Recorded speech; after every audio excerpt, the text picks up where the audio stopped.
One of the friends of the podcast, Ella Castles, had made a suggestion about helping those who don't really know much about rugby to introduce a segment on interviewing moms about rugby rules and knowledge. So here's our first one. I'm Steph and I love rugby. I am the under-14s manager of the Hurricanes. Thank you for doing the mom quiz. How many forwards are there in a rugby team? There are 8 forwards, And backs? 7 backs. Correct. Now, a little bit more technical. When a knock-on occurs in a match, play restarts with what? A scrum. That's correct. Rugby consists of 2 halves. I'm talking about senior men's rugby. Okay. The length of a half is? 40 minutes. Correct. In rugby, a try, 5 points. A conversion kick, how many? 2 points. Correct. In rugby, can the ball be passed forward? No. Only backwards. Correct. And the final one, the All Blacks are consistently the best team in the world, true or false? Obviously false because England are. Gent, it's time for the segment where we look at the lessons from laws. And this week we're covering scrums and lineouts. Gents, recently I've realized that not just nationally, like more internationally, like even at international level, there's been like issues with putting the ball into scrums, like I saw recently in the games. Yeah, I have no clue either. Gibson Park, he just blatantly puts it straight through the flanker's legs. The flank's either even binding in a way, I saw that. like pushing in sideways so he can just throw it straight through there. Didn't even go through his legs, it just like went through him basically. And the ref is standing right behind him. I don't know how he doesn't call that. I mean, He was like the closest he could possibly be to see that. what's going on there? I don't understand. Yeah. If they allowed at international level, I'm not surprised if they copy and paste it here in the UAE, so I think we'll see more of that. Yeah, like we said before, anything that gets copied like in the international level, like with referees, it goes all the way down. Yeah. Sure. I think the laws around scrum time is very clear, and all what spectators want to see is a good clash at the scrum and good competition, and putting it through the flanker's legs doesn't really create that. Well, now moving on to lineouts, a thing that I've noticed recently is there's been early lifting where the forwards lift the player before the hooker's even thrown the ball. Even in this week's games, I've realized that, and I just want to make a shout out to refs. Can you please look at that for us? Early lifting in the lineouts. To be fair, I have noticed that as well while playing. It's like the refs, they tend to know the rule, obviously, but they don't really implement it. Yeah. Exactly, yeah. Being a hooker myself, like I've noticed when I throw in the ball, it's really difficult when their team lifts early because it just doesn't, same thing with the scrums, there's not a fair contest. You just have a hanging player. Yeah, like They can just contest. I think the refs should really take a closer look at that. So, final part of this week's episode is the interview with Unk and a great rugby player, very hard rugby player, Ruan Steenkamp. I hope you guys enjoy it. Here it is now.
Wow, that entry video, Ruan. I don't think people here in the UAE can comprehend either who they're playing with or who they're playing against when you look at that. And that's not too long ago, right? What that player that we see there versus the guy that's retired here in the UAE, still playing a little bit of rugby. I mean, there's a big gap between that player there and this player here now. Do you miss it? Hi, Paul. First of all, thank you for having me. Yeah, thanks for the video. Yeah, there's a big difference. I do miss it. But yeah, that's hard work. Training every day, training at a certain pace and speed. Yeah, so super fit. You missed that? Yeah, being fit, not getting fit, you know. But yeah, it's a compilation of a lot of things that player you see there that made the difference from who I was and who I am now. And I mean, still today, if you watch URC or European Cup, I mean, you see the difference between those players and players playing over in the UAE. How big is the gap? You've done both. You've played international, you've played Super Rugby, URC, and now you're playing. Yeah, arguably you're a different player, different training regimes. You're a bit older now. But how big is the difference? If somebody plays Premier League here in the Asia Premiership, is it, if you put it in a percentage, is it like 100% gap? Is it? Yeah, it's difficult to put in a percentage, but it's a big gap. And where is the gap? Is it game speed? Is it the collision size? So again, fitness-wise, and then that comes down to game speed. I mean, to be honest, 3-4 phases, there's a knock, so you go to a scrum. You go there, go 10-12 phases, and the game speed. I remember back then, especially, we've been training with those trackers, and they track your training. So if we had, let's say we play against Western Province, and they have 30 minutes in ball in play, and that is their game speed. We train for that game speed, but above that training speed. So when we get to the game, it's supposed to be easy. Wow. So yeah, there wasn't a training day after training that you weren't tired or body wasn't sore. But I mean, you got used to it. That was part of the job. But when Saturday comes and the game comes, you're ready, and you know you trained for it. So yeah, you're up for the match. Yeah, we played around a little bit with the trackers over the last few years, and we actually do find them most valuable in training. Yeah. The match is just a report of how your training worked out, but we found that if you apply them in training, then it does push you quite hard. And so where did it start? When did you start playing rugby? Can you remember what age? Yes, I mean, every South African boy dreams, you know, you want to play for the Springboks. I wouldn't say that was my dream though. I remember, I think I started playing rugby in grade 2, just because my mates played rugby. And I mean, I was that boy actually turning up late for training, and then the coach would be that guy. Before you start training, you need to do 50 push-ups. So that got me getting stronger. I mean, that's small stuff that teaches you. Nowadays, I'm never late. I'm always early. Like my wife gets angry at me because I'm rather 30 minutes early and don't have to do push-ups. Then 5 minutes late. Like it's embarrassing for me. But so I would say my rugby path started in probably when I was year 7, year 6. So like I said, I played rugby because my mates played it. Wasn't the biggest. And then when I turned 12 years old, I started growing, and I played first team, so a year above, but I played lock, but I was one of the bigger boys. And you know what, it's actually so ironic. So I think it was basically like a PE lesson, we had a bit of like open the gates, or they call it bulldog, where you run through, but obviously, yeah, you just tag them. Back there in South Africa, you tackle. And I remember I remember I was in the middle, and the big boy, Piet, I remember his name up until that, Pieter van Vieren. He was a prop, but a fast prop, mobile, and he ran. And I don't know if I closed my eyes or what, but I tackled him. and I was winded, but I tackled him, and everyone was like, "Wow, like can't believe it!" And the coach, actually the first team coach, saw that, and I think it's just something sparked in me there that you're not made out of glass, you know, like. It hurts, but you can get up and you can tackle again. And I just tackled the biggest guy that everyone's afraid of. So I would say my journey started there, year 11. So when I was 17, I started training really hard before school every morning. So 5 a.m. when the gym opens, I was there.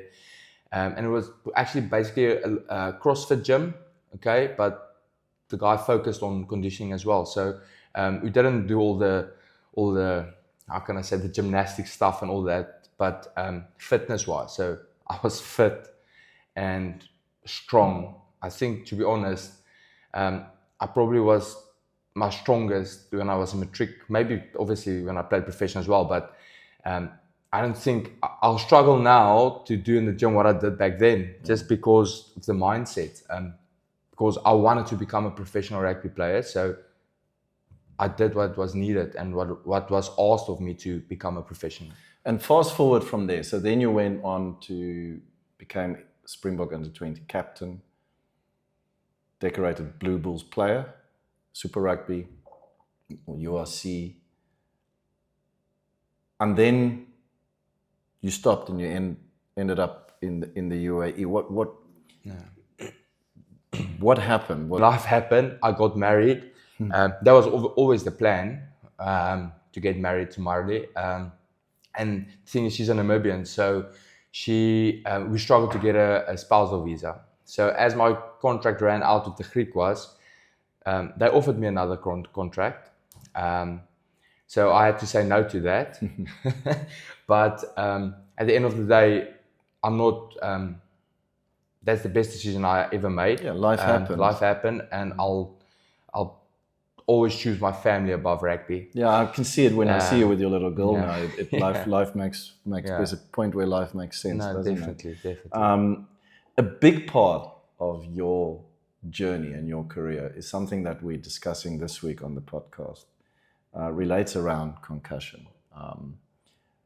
I don't know if you're in you arguably must be in some kind of top 10 list for guys who suffered with concussion. Just the way you play, even in that intro video, you know, always leading with the head, tackling hard, high speed, in everything is max speed. That's something that I think all players can learn from you. Is there wasn't that highlights video wasn't actually highlight video. That's just Ruan Steenkamp playing rugby at any stage. Everything is high speed, max collision. How many concussions do you know, or do you know at least a range? Is it more than? I mean, it's difficult. I mean, you get certain, how can I say, different types of concussions. You get a knock against the head, but the days you don't think it's a concussion. At the end of the day, that can count as a concussion. It doesn't mean because you don't have symptoms, you're not concussed. But here we go. South Africa, all over the world. As long as your symptoms show, you need to rest. As soon as your symptoms die, you can basically play again. And I think that's why, like, we stopped counting the head collisions, because which are concussions and which not. But the ones that you get knocked out, that's a red flag immediately. And then the symptoms show after that. Then you know, listen, this is a real concussion. How many times do you reckon you've been there? So knocked out probably 4 or 5 times. You know, boxers had it a lot worse. But in any case, they rest at least a lot longer than us when we want to come back. But I never had too bad symptoms or too long, you know. I would say my symptoms lasted a week, 2 weeks max. In the worst of cases. In the worst of cases, and then you get back immediately, and you think you're okay. I'll never forget, like 2019 was my worst ever. So I had 3 concussions. Everything according to protocol, HIA, rest, baselines, all that stuff in place. Tests afterwards, return to play afterwards. But 2019 was just like, it felt so easy. I just got concussed so easy. Especially the first one happened, wasn't too bad. Had a 2-week break, came back, played again. I think 2 matches in against the Jaguares, Matera runs my bone cheek, fracture my bone cheek, concussed again. And then had a rest, obviously had surgery, few weeks. Then I had a bit of a longer few weeks, and eventually I got the 3rd concussion and had a break. Had the privilege to go to Edinburgh to play there. Although I think that 3rd concussion wasn't one of those hectic ones. So you think, man, it's just okay. A bit of self-diagnosis. Yeah. And then in Edinburgh, like I got concussed, and it was so easy. Like I felt like how did I get concussed? But then it was bad. Like I had blurred speech, the symptoms obviously dragging out a little bit, and obviously they took real good care of me. We had MRIs and CTs taken, well rest. So at the end of the day, head injury, you need to rest. They say, I don't know, they say a rugby player goes through about, I'm not sure how many, but 5 or 6 car crashes a game. Because if you go hard, which you are supposed to, your body gets broken. I think it's Heineke Meyer, Bulls and Springbok coach, who famously said that rugby is not a contact sport, ballet is a contact sport, rugby is a collision sport. But, and with collisions comes significant consequences. Like you say, it's a car crash. Certainly, if you look at the way you played, I'm assuming you gave as many other players concussion as what you got in the way you play. Do we run a risk where every knock on the field these days is a concussion? You know, have you ever experienced that where it's become too commonplace to say, oh, well, he fell and cried, and so he must have a concussion? No, definitely not. And I think that's where the players and coaches, the medical team, needs to have understanding and trust between each other. The thing is, if I look at myself, I was always that player. You don't sit when you feel a pain or something, because then you need to go off the pitch. That's how you've been taught. So I think that trust within the team is important. That when a player is really injured and he can't go on, or he feels, listen, I have a headache. I just took a knock against the head. I have a headache, or I have blurred vision. I mean, then he needs to have the courage. To be honest. And it shouldn't be, okay, but play another 10 minutes. It should be, mate, you're coming off immediately. Whether we have a backup or not. Were there times in your career where you relied on the medical staff and the coaches to actually pull you off, otherwise you would have stayed on? Was the determination that hard? Listen, when you're a rugby player, you go, well, if you're a professional, I don't know, I can't say, but if you are a rugby player and you are so engaged and you want to give your everything, then that happens quite a lot of times. For instance, like I tore my MCL. In my head, MCL isn't actually a big thing. These days, you don't even have to operate it if it's okay. But at the Greek was just before I finished there, I tore my MCL, which I didn't know what happening. It was sore, like it was boom, burning, sore, hopping. Don't want to go off. And then, no, it's fine. I can go on. Then I played another 5 minutes. I said, listen, I can feel something's wrong. My leg is not stable. And then they strapped it. I played, I think, another 10 minutes, and then they took me off. And then obviously went for a scan or MRI a few days later, just waiting for the swelling to come down. And then, okay, MCL and meniscus. So it's just, yeah. On that point, how many major surgeries have you had? Okay, I need to count. Is it 10 plus as well? No. Luckily not that 10, bad. But close to 10. And it's knees, shoulders, neck. Yeah, pec, nose, cheekbone. Hand. Wow. But I would say my knees and my pec was the What were biggest, the major ones? The biggest ones. Yeah. Ruan, young players today, what would be your advice? I wouldn't have made it professional at all if I didn't work hard. So my motto in life is you need to work for what you want. And now you need to remember your opposition is also working hard. So you need to find a difference, a good balance between working harder than him, but also looking at after your body, being smart around it. You know, a lot of boys these days think, I just need to go to the gym and that's me working hard. Yes, that is you working hard, but is that gymming you do rugby related? The type of running or fitness you do, is that rugby related? You can be the fittest guy, but is your explosive speed or is your high speed running good?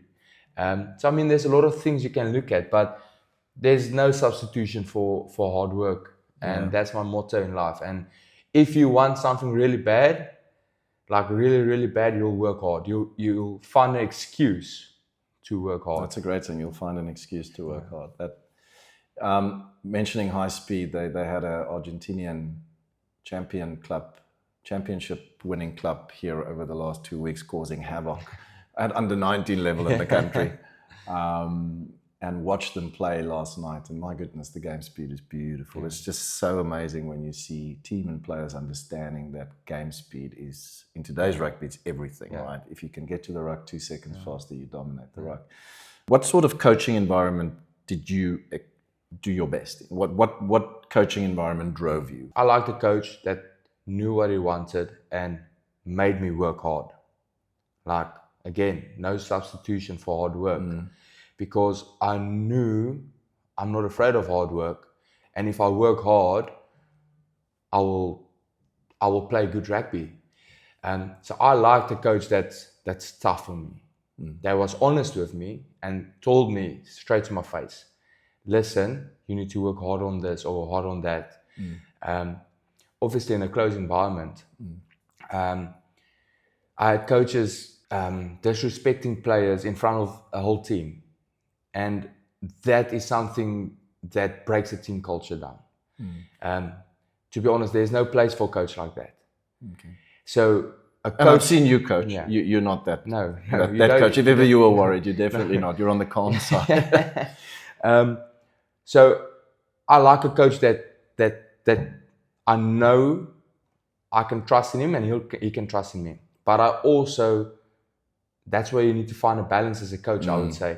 You need a coach that is calm when it's needed and when it's fire when it's needed. Because a coach can't just be calm as well. Not in my mind. It's balanced. So there needs to be a good balance. Top guy you ever played against, top guy you ever played with? Okay. I had the privilege of playing with a lot of great guys. Guys playing for the Springboks now at this stage.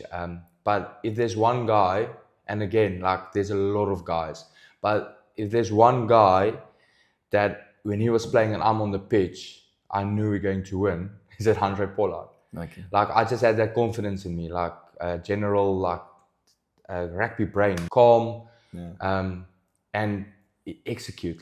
There was no doubt. You knew if he's gonna kick the ball, he's gonna kick the ball. If he's gonna run, he's gonna run. It was amazing playing with him in any case. And you're one of many that says that. Yeah. And against? Against is also a difficult one, but can't be him as well. You got to pick someone. No. If I would go, so again, there's different stuff I would look at if you say the toughest opponent. So I would say Kwagga Smith is up there if it comes compared to the breakdown. But if I would say physicality, breakdown, speed, Adi Savia. Yeah, he's a tough bloke. And so we actually been coming a while. So when I was captaining S under 20, he was captain of New Zealand under 20s, which we won that year for third place though. When you say third place, did you beat them for third place that year? Yeah, so we played for third and fourth and against you beat New Zealand, them. and we beat them. Okay. The old battle, big rivalry. Yeah. I'm going to take the liberty of one more. Yeah. Can the UAE qualify for the World Cup in 27 or 31? What do you reckon? That's a difficult one. I saw 16, 17, 18-year-olds last year. So a bit of context why I'm asking. Because in some of the games last year that we played here in the UAE, and I say we as a supporter of UAE rugby, I saw a lot more young kids come out to watch the game. And I think it's because there's this hope that's been created that, hey, if we go to the World Cup in 27 or in 31, some of these 17, 18-year-olds are actually going to have to play in that World Cup in 31 to support. And so I think there's this underlying hope, which I love, because we all want to see more 15s rugby. I personally think we're overcrowded with sevens and all these other formats. Nobody knows what a 10s tournament really is or should be, or a 12s. We're just starved of 15s rugby. And I know why they do the 10s and 12s, because it allows more clubs and schools to participate. So that's also crucial and important.